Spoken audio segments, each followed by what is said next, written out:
Hello everyone, my name is Pushpita and welcome back to my blog. मैं आई हूँ vacation पे और वो भी मेरे all time favourite destination Goa. तो चलिए साथ में गोवा एक्सप्लोर करते हैं। मैंने अपना ट्रिप स्टार्ट किया है साउथ गोवा से, तो चलिए साथ में साउथ गोवा एक्सप्लोर करते हैं।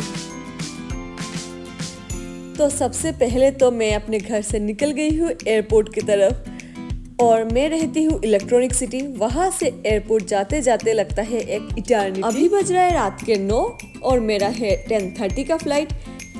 इतने रात का फ्लाइट करना पड़ा क्योंकि ऑफिस करके आना था हम दोनों को। तो एक कॉफी ग्रैब करने के बाद मैं जा रही हूँ अपना फ्लाइट बोर्ड करने और मैं देखते ही देखते पहुँच भी गई, क्योंकि बेंगलोर टू गोवा का फ्लाइट इतने ही कम टाइम का है कि इससे ज़्यादा टाइम तो मुझे अपने घर से एयरपोर्ट आने में लग गया। There should be a flight from Electronic City to Bangalore Airport. हम आए थे दाबोलिम एयरपोर्ट और वहाँ से चले आए पेलोलिम बीच टू एक्सप्लोर साउथ गोवा। तो आज है मेरे गोवा ट्रिप का फर्स्ट मॉर्निंग और कुछ ऐसा दिखता था मेरे होटल का नज़ारा। मैं लेट नाइट पहुंची थी तो अच्छे से अपने होटल को चेकआउट नहीं कर पाई क्योंकि आते ही आई थी जोर की नींद। Goa is not just a place for me, it's a whole mood. I love the carefree vibe of Goa. और मेरे होटल में था एक सुंदर सा कैफे जहाँ पे हम मॉर्निंग ब्रेकफास्ट के लिए आए हैं। This sandwiches are really yum. I love Goan food. तो बहुत सारा खाना मैं तो खाने वाली हूँ। मैं और मेरे हस्बैंड निकल गए हैं साउथ गोवा घूमने और हमारा फर्स्ट डेस्टिनेशन है कोला बीच। अभी हम लोग आ गए हैं कोला बीच और यहाँ का रास्ता बहुत खराब है, आपको बहुत केयरफुली आना पड़ेगा। बट हाँ, एक बार आप पहुंच जाए उसके बाद ये कुछ ऐसा दिखता है। It's such A beauty.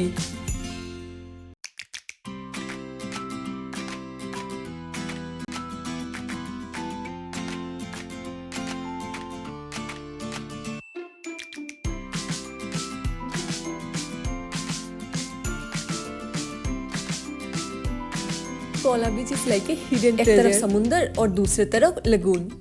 यहाँ पे शायद आपको नेटवर्क नहीं मिले बट सुकून जरूर मिलेगा। Unlike the hustle of North Goa, South Goa is calm, clean and pure bliss.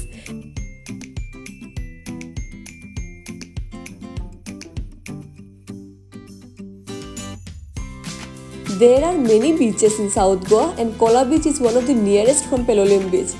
बीच तक जाने का रास्ता काफ़ी ख़राब है एंड मानसून के टाइम पे तो बहुत डेंजरस हो जाता होगा। आज तो खैर सनी डे है तो फिर हम लोग अच्छे से पहुंच गए। And scooter rides could be really dangerous,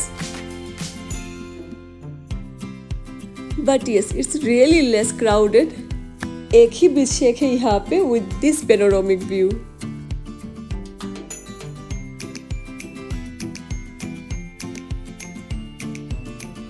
बीच के साथ साथ यहाँ पे एक लगून है जहाँ पे बहुत लोग आते हैं कायाकिंग करने के लिए।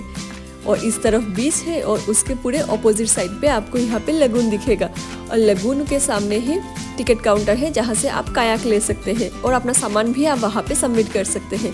1000 रुपीज़ में आपको एक कायाक मिल जाएगा। तो चलिए एक्सपीरियंस करते हैं मेरे लाइफ का फर्स्ट टाइम कायाकिंग।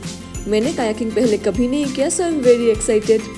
लगून तो बहुत अच्छा है बट बहुत क्राउडेड भी है। आपको यहाँ पे संभाल के चलाना होगा वरना कायाक एक्सीडेंट भी हो सकता है। No, I am just kidding, ऐसा कुछ नहीं होगा। बीच तो यहाँ का बहुत ही लेस क्राउडेड है, इवन खाली सा है। But kayaking in this lagoon is one of the main tourist attraction in south Goa. So जो भी लोग कोला बीच आते हैं वो लोग कायाकिंग करते ही हैं।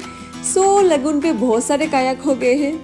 बेंगलोर में जैसे कि कार्स का ट्रैफिक होता है, यहाँ पे कायाक का भी ट्रैफिक है, तो आपको थोड़ा संभाल के चलाना पड़ेगा वरना एक दूसरे के कायाक के साथ क्लैश होता रहेगा। But kayaking is really fun. मैं तो पहली बार कर रही हूँ और मुझे बहुत मजा आ रहा है। This is something that you should experience in south Goa.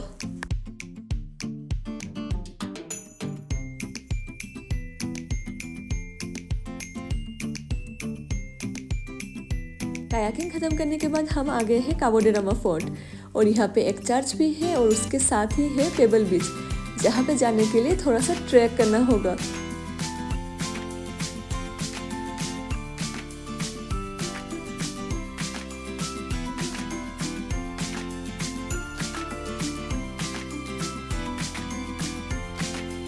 जैसे कि मैंने आपको बताया कि थोड़ा सा ट्रैक करना पड़ेगा, वैसे ही किसी टूरिस्ट ने हमें भी बताया था कि थोड़ा ट्रैक करना होगा, लेकिन ऐसा भी नहीं है। It's not really a track, just a short walk with some ups and downs. और नीचे जाते ही आपको पेबल बीच का कुछ ऐसा व्यू दिखेगा। सच ए स्टनिंग व्यू, सुंदर और सुपर कम, बिल्कुल पोस्ट कार्ड जैसा। मुझे इंस्टावर्दी प्लेस मिले और मैं फोटोज ना लूँ, ऐसा तो हो नहीं सकता। तो here I am making some poses.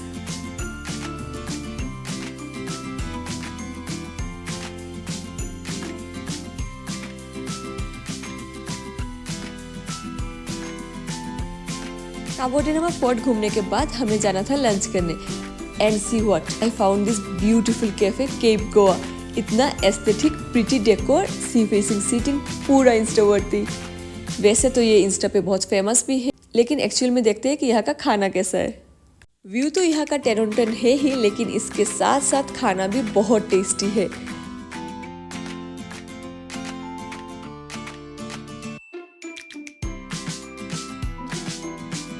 One should visit this place specially for sunset। हम भी सनसेट के टाइम पे ही आए थे एंड यहाँ से काबो डे रामा बीच का कुछ ऐसा व्यू दिखता है। It's like a complete wow. Goa is famous for its party vibe, but South Goa is completely different. South Goa is all about peace, nature, beauty. Unlike the hustle of North Goa, South Goa is really calm, clean and pure bliss. Look at this, this is so stunning. It's just worth it. और इस जगह का तो photos आपने बहुतों के profile में देखा होगा। मुझे लगता है जो भी यहाँ पे आ रहा है, कोई भी इस सेल्फी पॉइंट पे फोटोज लेना स्किप नहीं कर रहा है। केप गोवा के बाहर ही 2 सेल्फी पॉइंट्स बना हुआ है, जहाँ से बहुत ही स्टनिंग व्यू तो है, लेकिन सब लोग फोटोज के लिए लिटरली लाइन लगा के खड़े हैं और सबका 2 मिनट का टर्न आ रहा है। लेकिन मुझे लकीली थोड़ा सा लाइन स्किप करके लेने का चांस मिल गया। Our next adventure in south Goa is the boat ride. और बोट राइड करके हम जाएंगे मंकी आइलैंड, हनीमून बीच और बटरफ्लाई बीच देखने। बटरफ्लाई बीच भी साउथ गोवा में बहुत फेमस है, तो चलिए देखते हैं वहाँ पे क्या है। लेकिन उसके लिए आपको आना पड़ेगा पेलोलिम बीच। पेलोलिम बीच में आपको बहुत सारे बोट्स मिल जाएंगे जो आपको लेके जाएंगे बटरफ्लाई बीच, लेकिन इसका प्राइस बहुत वेरी करता है। कोई 2000, कोई 2500 बोलेगा, तो आपको थोड़ा बार्गेन करना पड़ेगा। हमें 1500 में मिल गया था। गोवा में ब्लू वाटर देखना हो और क्लीन बीच देखना हो तो फिर आपको यहाँ पे ज़रूर आना चाहिए। छोटा सा बोट राइड है, अबाउट 20 to 30 मिनट्स का, और इस पे 8-10 लोगों को एक साथ लेके आते हैं। Boat ride is not that exciting, at least for me, but हाँ, एक बार यहाँ पे पहुँचने के बाद the water and the view, everything is stunning. जैसे कि मैंने पहले दिखाया था काबो डे रामा बीच और कोला बीच, इवन टुडेस हनीमून बीच। साउथ गोवा के सभी बीचेस बहुत ही ज़्यादा लेस क्राउडेड है और इतना पीसफुल है और इतना ही क्लीन है। You will experience a different side of Goa. Butterfly beach से आने के बाद हमने ओशन कायाकिंग करने का सोचा, जो पहले मैं मना कर रही थी क्योंकि मुझे डर लग रहा था। But then my husband said why not to give it a shot. तो अपने पति के बात को मानते हुए उसके कॉन्फिडेंस से कॉन्फिडेंस लेके मैं भी चली गई उसके साथ ओशन कायाकिंग करने। थोड़ा सा तो डर लग रहा था इनिशियली क्योंकि वेव्स काफ़ी स्ट्रॉन्ग थे, but it's fully thrilling and empowering. It was like literally we are in the middle of the sea paddling on our own. हमने 2 दिन पहले ही कायाकिंग किया था कोला बीच के लगून पे, but trust me, ocean kayaking is completely different. South Goa में अगर एक अच्छा इवनिंग स्पेंड करना है तो फिर तो पेलोलिम बीच चले जाना है, और यहाँ पे आपको बहुत सारे कैफेस मिलेंगे जहाँ पे आप एक best candle light dinner experience कर सकते हैं, just like we did. So कभी साउथ गोवा जाने से these are the experiences that you shouldn't miss. तो ये था हम लोगों का कंप्लीट साउथ गोवा ट्रिप, और अब हम जा रहे हैं नॉर्थ गोवा। तो मिलते हैं आपसे नॉर्थ गोवा में, but you don't forget to like and subscribe my channel. Okay bye.